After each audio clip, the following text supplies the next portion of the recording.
Vous savez, dans cette affaire, monsieur le procureur de la République a écrit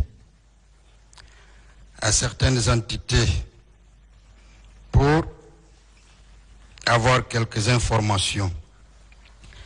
Et il a surtout écrit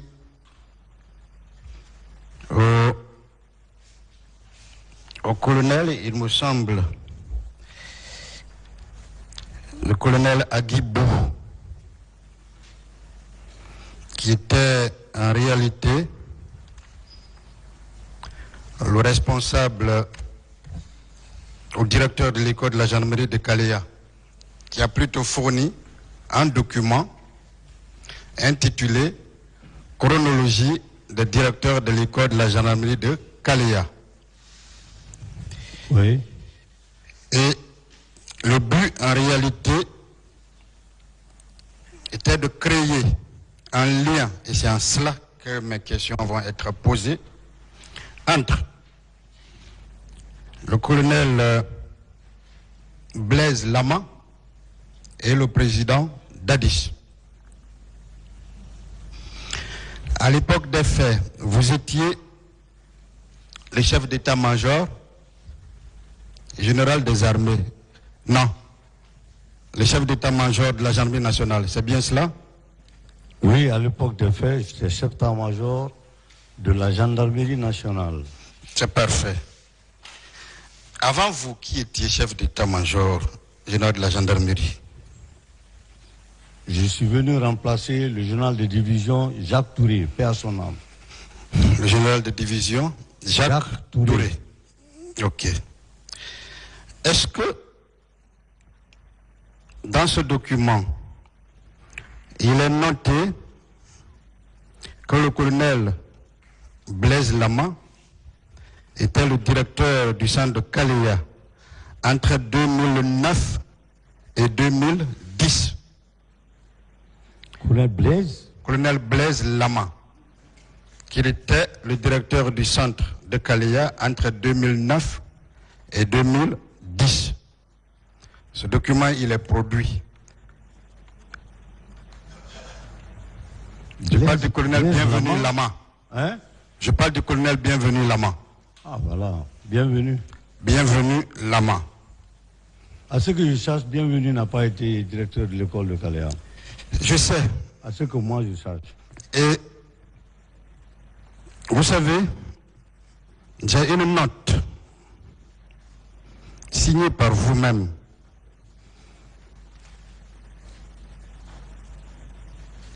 À l'époque, vous étiez chef d'escadron Ibrahima Baldé.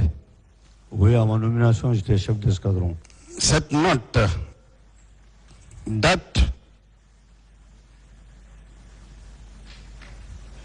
de janvier 2009. Alors, par cette note, vous avez désigné le lieutenant Bienvenu Lama, matricule 19044-G, actuellement instructeur à l'école nationale de gendarmerie de Kalea, à l'effet d'aller pour un stage. Est-ce que c'est bien vous? Oui. Quand je suis arrivé, Bienvenu était instructeur à l'école de gendarmerie. C'est parfait. Est-ce que vous saviez que Bienvenu, il a été nommé, nous l'avons démontré ici quand on interrogeait le président Dadis, par le chef d'état-major, de la gendarmerie, Jacques Touré, au mois de juin 2009, plusieurs mois avant la prise du pouvoir. En qualité d'instructeur, oui. Exactement. N'est-ce pas? Oui. Est-ce que dans ces conditions, sur ce point-là, on peut créer un lien entre le colonel Blaise et le président Dadis en raison de ses fonctions à Kalea? Ah, vous avez répété, maître colonel Blaise. Je parle du colonel Bienvenu Lama. Comprenez-moi, le colonel Blaise est là, c'est pour ça que je me trompe. le colonel Bienvenu Lama. De quelle relation vous parlez? Relation? Si il a été nommé en juin 2009 par le chef d'état-major de la gendarmerie Jacques Touré que vous avez remplacé, Oui. en juin, Oui. sachant que la prise du pouvoir a été faite en décembre 2029, est-ce qu'on peut lier sa nomination au président Dadis? Non, si on veut lier la nomination de Bienvenu au président Dadis, il faut sortir l'acte. Je suis content. Cet acte ne peut exister et on a déjà produit des heures dans le dossier qui indique qu'il a été nommé par Jacques Touré.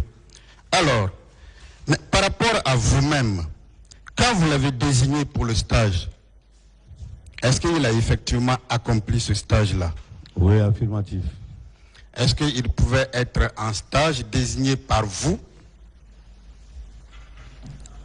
et être en même temps directeur de Caléa? Non, je vous dis que Bienvenu n'a pas été directeur de Caléa sous ma main. Sincèrement. Je ne veux même pas trop...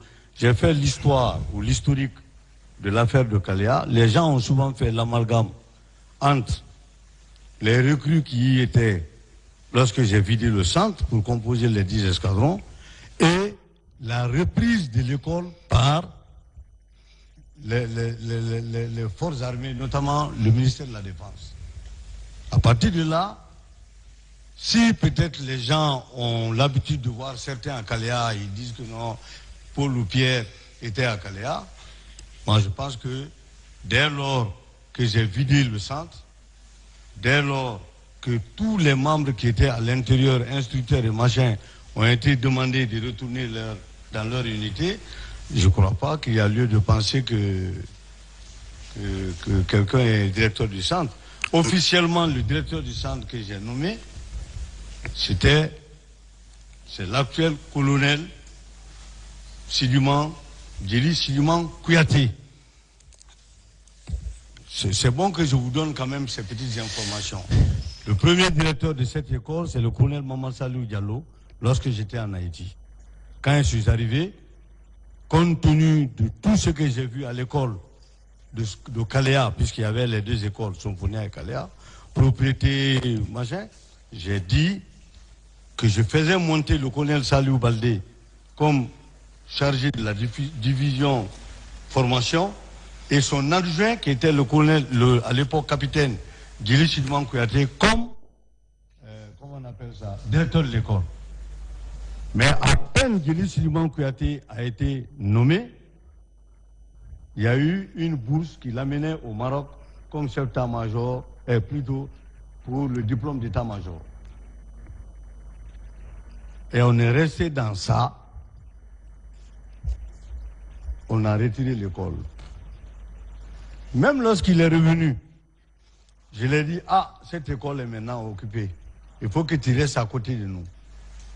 Mais entre-temps, je crois un jour, il s'est hasardé à aller rencontrer, à l'époque, le chef d'état-major général des armées, le général Thiam, et à son âme.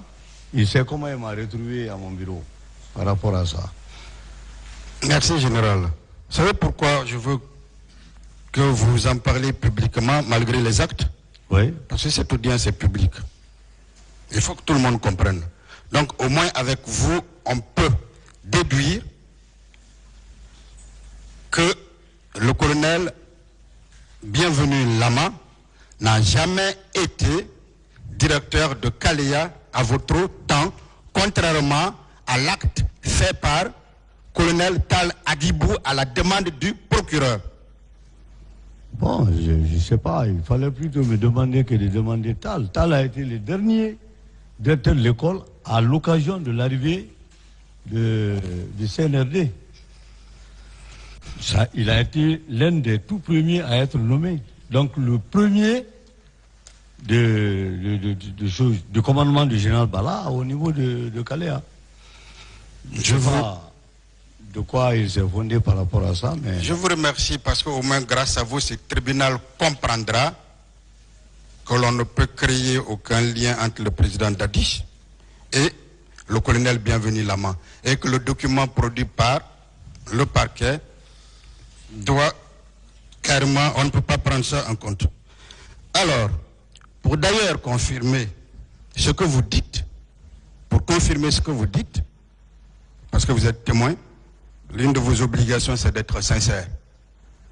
Voici le diplôme obtenu par le colonel Bienvenu Lama à la suite de ce stage. Je vous remercie. On va évoluer. En général, est-ce que vous confirmez que le chef d'état-major général des armées a répercuté effectivement à votre niveau lesquels l'armée devrait rester consignée? Je suis mordicus dessus. Parfait. Ces ordres étaient tout simplement verbaux, non? Non, c'était une réunion qui a débouché sur les instructions. Est-ce que ça voudrait dire au moins que dans la vie militaire, il est possible que le supérieur donne uniquement des instructions verbales à ses subordonnés? Dans l'armée? Oui. Oui. Est-ce que c'est bon de revenir là-dessus et d'expliquer que cela est possible et qu'en matière, dans le cadre militaire, ce ne sont pas forcément des actes écrits qui comptent? Bon, les actes écrits sont les meilleurs. Il y a une matière dans l'armée qu'on appelle les écrits de service. Les écrits de service. Les écrits de service. Oui. Ça veut dire que pour toute activité administrative et même opérationnelle, il faut nécessairement les traduire en écrit. Première raison pour un meilleur entendement des instructions du chef.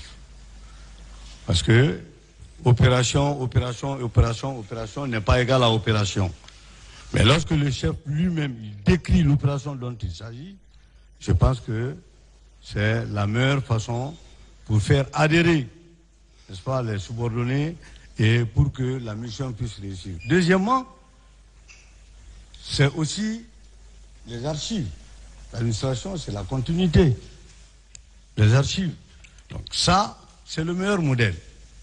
Mais, dans l'armée, le chef peut prendre des initiatives en termes d'instruction, il les transforme en décision et il les transmet aux subordonnés qui va les mettre en application. C'est parfait. Mon général, vous avez parlé ici qu'avant que vous soyez nommé chef d'état-major de la gendarmerie, le constat était qu'il y avait un réel manque de moyens. Est-ce que vous confirmez? Oui, maître. Parfait. Vous avez aussi déclaré ici les situations de crise. Tout le monde veut parler avec lui. Et finalement, on va le rendre fou. Donc, c'est lui qui ouvre des couloirs pour chacun d'entre nous à pouvoir lui donner des informations liées à la gestion de chacun. Donc, moi, il m'appelait chaque fois, chaque 1 heure. Mais moi, je ne contrôlais pas l'heure en ce moment. C'est quand je vois son appel, il dit, ah, lui, il est trop précis pour avoir des informations. Je le dis à mon fort intérieur. Donc, c'est comme ça. Jusque dans la soirée, quand ça a tourné autrement, je l'ai appelé, il m'a dit qu'il était au courant. Le président Dadis, alors que lui-même, premier responsable, pour venir à vous, a l'obligation de respecter la hiérarchie. Est-ce que cela n'est pas une contre-vérité qu'on veut faire comprendre à ce tribunal ici? Maître, moi, je m'occupais juste de la gendarmerie dans cette affaire. Je parle uniquement de la gendarmerie. Ouais. Je ne généralise pas. Croyez-moi, je ne généralise pas.